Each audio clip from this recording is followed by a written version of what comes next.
अथ विंशोऽध्याय। भगवान शिव का कैलाश पर्वत पर गमन तथा सृष्टि खंड का उपसंहार। ब्रह्मा जी बोले, हे नारद, हे मुने, कुबेर के तपोबल से भगवान शिव का जिस प्रकार पर्वत श्रेष्ठ कैलाश पर शुभागमन हुआ, वह प्रसंग सुनिए। कुबेर को वर देने वाले विश्वेश्वर शिव जब उन्हें निधिपति होने का वर देकर अपने उत्तम स्थान को चले गए, तब उन्होंने मन ही मन इस प्रकार विचार किया, ब्रह्मा जी के ललाट से जिनका प्रादुर्भाव हुआ है तथा जो प्रलय का कार्य संभालते हैं, वे रुद्र मेरे पूर्ण स्वरूप हैं। अतः उन्हीं के रूप में गुहों के निवास स्थान कैलाश पर्वत पर जाऊंगा। रुद्र मेरे हृदय से प्रकट हुए हैं। वे पूर्णावतार, निष्कल, निरंजन ब्रह्मा हैं और मुझसे अभिन्न हैं। हरि, ब्रह्मा आदि देव उनकी सेवा किए करते हैं। उन्हीं के रूप में कुबेर का मित्र बनकर उसी पर्वत पर विलास पूर्वक रहूँगा और महान तपस्या करूँगा। शिव की इस इच्छा का चिंतन करके उन रुद्रदेव ने कैलाश जाने के लिए उत्सुक हो उत्तम गति देने वाले नारद स्वरूप अपने डमरू को बजाया। उसकी उत्साहपूर्वक ध्वनि तीनों लोकों में व्याप्त हो गई। उसका विचित्र एवं गंभीर शब्द आवाहन की गति से युक्त था, अर्थात सुनने वालों को अपने पास आने के लिए प्रेरणा दे रहा था। उस ध्वनि को सुनकर ब्रह्मा, विष्णु आदि सभी देवता, ऋषि, मूर्तिमान आगम, निगम तथा सिद्ध वहाँ आ पहुँचे। देवता और असुर जब लोग बड़े उत्साह में भरकर वहाँ आए, भगवान शिव के समस्त पार्षद जहाँ कहीं थे वहाँ से उस स्थान पर पहुँचे। सर्वलोक वंदित महाभाग समस्त गणपाल भी उस स्थान पर जाने के लिए उद्युक्त हो गए। उनकी मैं संख्या बता रहा हूँ, सावधान होकर सुनिए। षण्डक्ष कर्ण नाम का गणेश्वर 1 करोड़ गणों के साथ, केक राक्ष 10 करोड़ और विकृत 8 करोड़ गणों के साथ जाने के लिए एकत्रित हुआ। विशाख 64 करोड़ गणों के साथ, पारियात्रक 9 करोड़ गणों के साथ, सर्वांतक 6 करोड़ गणों के साथ और श्रीमान दुंदुब 8 करोड़ गणों के साथ वहाँ चलने के लिए तैयार हो गया। गण श्रेष्ठ जालंक 12 करोड़ गणों के साथ, समद 7 करोड़ गणों के साथ और श्रीमान वृक्तान भी उतने गणों के साथ जाने के लिए तैयार हुए। कपाली 5 करोड़ गणों के साथ, मंगलकारी संदार अपने 6 करोड़ गणों के साथ और कंडुक तथा कुंडक नाम के गणेश्वर भी 1-1 करोड़ गणों के साथ गए।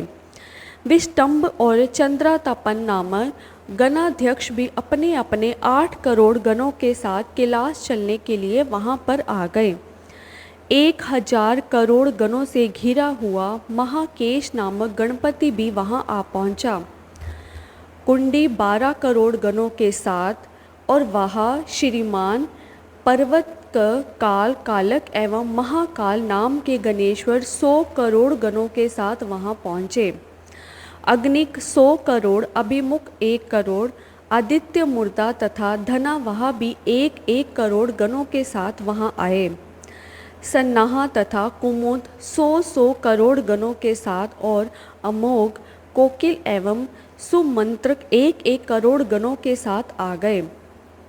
काकपाद नाम का एक दूसरा गण 60 करोड़ और सनातक नामक गणेश्वर भी 60 करोड़ गणों को साथ लेकर चलने के लिए वहाँ आया। महाबल, मधुपिंग तथा पिंगल नामक गणेश्वर 9-9 करोड़ गणों के सहित वहाँ उपस्थित हुए। नील एवं पुण्यभद्र नामक गणेश्वर भी 90-90 करोड़ गणों के साथ वहाँ आए। महाशक्तिशाली चतुर्वक्त्र नामक का गणेश्वर 7 करोड़ गणों से घिरा हुआ कैलाश जाने के लिए वहाँ आ पहुँचा। 120,000 करोड़ गणों से आवृत होकर सर्वेश नाम का गणेश्वर भी कैलाश चलने के लिए वहाँ आया। काष्ठगुड़, सुकेश तथा वृषभ नामक गणपति 64 करोड़ चैत्र और स्वामी नकुली स्वयं 7 करोड़ गणों के साथ कैलाश गमन के लिए आए। लोकांतक, दीप्तात्मा, दैत्यांतक, प्रभु, देव, भृंगी, श्रीमान, देव देव प्रिय, ऋटि, अश्नि, भानुक तथा सनातन नाम के गणपति 64 करोड़ गणों के साथ वहाँ पर उपस्थित हुए। नंदीश्वर नाम के महाबलवान गणादि 100 करोड़ गणों के सहित कैलाश चलने के लिए वहाँ आ पहुँचे। इस गणी दीपियों के अतिरिक्त अन्य बहुत से असंख्य शक्तिशाली गणेश्वर वहाँ कैलाश चलने के लिए आए। वे सब 1000 भुजाओं वाले थे तथा जटा मुकुट धारण किए हुए थे। सभी गण चंद्रमा के आभूषण से शोभायमान थे। सभी के कंठ नील वर्ण के थे और वे 3 नेत्रों से युक्त थे। सभी हार, कुंडल, केयूर तथा मुकुट आदि आभूषणों से अलंकृत थे। ब्रह्मा, इंद्र और विष्णु के समान अनिमादि अष्ट महासिद्धियों से युक्त करोड़ों सूर्य के समान देदीप्यमान सभी गणेश्वर वहाँ पर आ गए। इस गणाध्यक्षों के अतिरिक्त निर्मल प्रभा मंडल से युक्त महान आत्मा वाले तथा भगवान शिव के दर्शन की लालसा से परिपूर्ण अन्य अनेक गणदीप अत्यंत प्रसन्नता के साथ वहाँ पर आ पहुँचे। विष्णु आदि प्रमुख समस्त देवता वहाँ जाकर भगवान सदाशिव को देखकर हाथ जोड़कर नतमस्तक होकर उनकी उत्तम स्तुति करने लगे।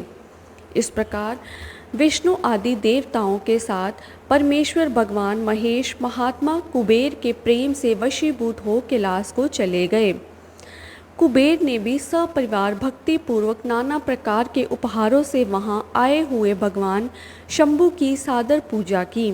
तत्पश्चात उसने शिव को संतुष्ट करने के लिए उनका अनुगमन करने वाले विष्णु आदि देवताओं और अन्य गणेश्वरों का भी विधिवत पूजन किया। इसके बाद उसकी सेवा को देखकर अति प्रसन्नचित भगवान शंभु कुबेर का आलिंगन कर और उसका सर सूंघ कर अलकापुरी के अति निकट ही अपने समस्त अनुगामियों के साथ ठहर गए। तदनंतर भगवान शिव ने विश्वकर्मा को अपने तथा दूसरे देवताओं के भक्तों के लिए उस पर्वत पर निवास हेतु यथोचित निर्माण कार्य करने की आज्ञा दी। हे मुने, विश्वकर्मा ने शिव की आज्ञा से वहाँ जाकर यथाशीघ्र ही नाना प्रकार की रचना की। उस समय विष्णु की प्रार्थना से शिव प्रसन्न हो उठे और कुबेर पर अनुग्रह करके वे कैलाश पर्वत पर चले गए। शुभ मुहूर्त में अपने निवास स्थान में प्रवेश कर भक्त वत्सल उन परमेश्वर ने अपने प्रेम से सबको सनात कर दिया। सभी प्रमुदित विष्णु आदि देवता, मुनिगण और अन्य सिद्ध जनों ने मिलकर प्रेम पूर्वक सदाशिव का अभिषेक किया। हाथों में नाना प्रकार के उपहार लेकर सब ने क्रमशः उनका पूजन किया और बहुत महोत्सव के साथ सामने खड़े होकर उनकी आरती उतारी। हे मुने, उस समय आकाश से मंगल सूचक पुष्प वृष्टि होने लगी और अत्यंत प्रसन्न होकर गान करती हुई अप्सराएं नाचने लगी। सब और जय जयकार और नमस्कार के सुसंकृत शब्द गूंजने लगे। उस समय चारों ओर एक महान उत्साह व्याप्त था जो सबके सुख को बढ़ा रहा था। उस समय सिंहासन पर बैठकर भगवान सदाशिव अत्यंत सुशोभित हो रहे थे और विष्णु आदि सभी लोग बार बार उनकी यथोचित सेवा कर रहे थे। सभी देवताओं ने पृथक पृथक रूप में अर्थ भरी वाणी और अभीष्ट वस्तुओं से लोक मंगलकारी भगवान शंकर का स्तवन वंदन किया। प्रसन्नचित सर्वेश्वर स्वामी सदाशिव ने उनकी स्तुति को सुनकर प्रेम पूर्वक उन्हें मनोवांछित वर दिया। हे मुने, अभीष्ट कामनाओं से परिपूर्ण प्रसन्नचित वे सभी देव, मुनि और सिद्धजन भगवान शिव की आज्ञा से अपने अपने धाम को चले गए। मैं भी विष्णु के साथ प्रसन्नता पूर्वक चलने के लिए उद्गत हुआ। तब श्री विष्णु और मुझको आसन पर बैठाकर परमेश्वर शंभु बड़े प्रेम से बहुत समझाकर अनुग्रह करके कहने लगे। शिव जी बोले, हे हरे, हे विदे, हे तात, सदैव तीनों लोकों का सृजन और संरक्षण करने वाले हे सुरश्रेष्ठ, आप दोनों मुझे अत्यंत प्रिय हैं। अब आप दोनों भी निर्भय होकर मेरी आज्ञा से अपने अपने स्थान को जाएं। मैं सदा आप दोनों को सुख प्रदान करने वाला हूँ और विशेष रूप से आप दोनों के सुख दुख को देखता ही रहता हूँ। भगवान सदाशिव के वचन को सुनकर मैं और विष्णु दोनों प्रेम पूर्वक प्रणाम करके प्रसन्नचित्त होकर उनकी आज्ञा से अपने अपने धाम को लौट आए। उसी समय प्रसन्नचित्त भगवान शंकर निधिपति कुबेर का भी हाथ पकड़कर उन्हें अपने पास बैठाकर ये शुभ वाक्य कहने लगे, हे मित्र, तुम्हारे प्रेम के वशीभूत होकर मैं तुम्हारा मित्र बन गया हूँ। हे पुण्यात्मन, भय रहित होकर तुम अपने स्थान को जाओ, मैं सदा तुम्हारा सहायक हूँ। भगवान शंभु के इस वचन को सुनकर प्रसन्नचित्त कुबेर उनकी आज्ञा से प्रसन्नतापूर्वक अपने धाम को चले गए। योग परायण सब प्रकार से स्वच्छंद तथा सदा ध्यान मगन रहने वाले भगवान शिव अपने गणों के साथ उस पर्वत श्रेष्ठ कैलाश पर निवास करने लगे। कभी वे अपने ही आत्म स्वरूप ब्रह्मा का चिंतन करते थे, कभी योग में तल्लीन रहते थे, कभी स्वच्छंद मन से प्रेम पूर्वक अपने गणों को इतिहास सुनाते थे और कभी विहार करने में चतुर भगवान महेश्वर अपने गणों के साथ कैलाश पर्वत की टेढ़ी मेढ़ी उबड़ खाबड़ गुफाओं तथा कंदराओं में और अनेक सुरम्य स्थानों पर प्रसन्नचित्त होकर विचरण करते थे। इस प्रकार रुद्र स्वरूप परमेश्वर भगवान शंकर, जो नाना प्रकार के योगियों में भी सर्वश्रेष्ठ हैं, उन्होंने अपने उस पर्वत पर अनेक लीलाएं की। इस प्रकार बिना पत्नी के रहते हुए परमेश्वर सदाशिव ने अपना कुछ समय व्यतीत करके बाद में दक्ष पत्नी से उत्पन्न सती को पत्नी के रूप में प्राप्त किया। तदनंतर हे देवऋषु, हे महेश्वर, उन दक्ष पुत्री सती के साथ विहार करने लगे।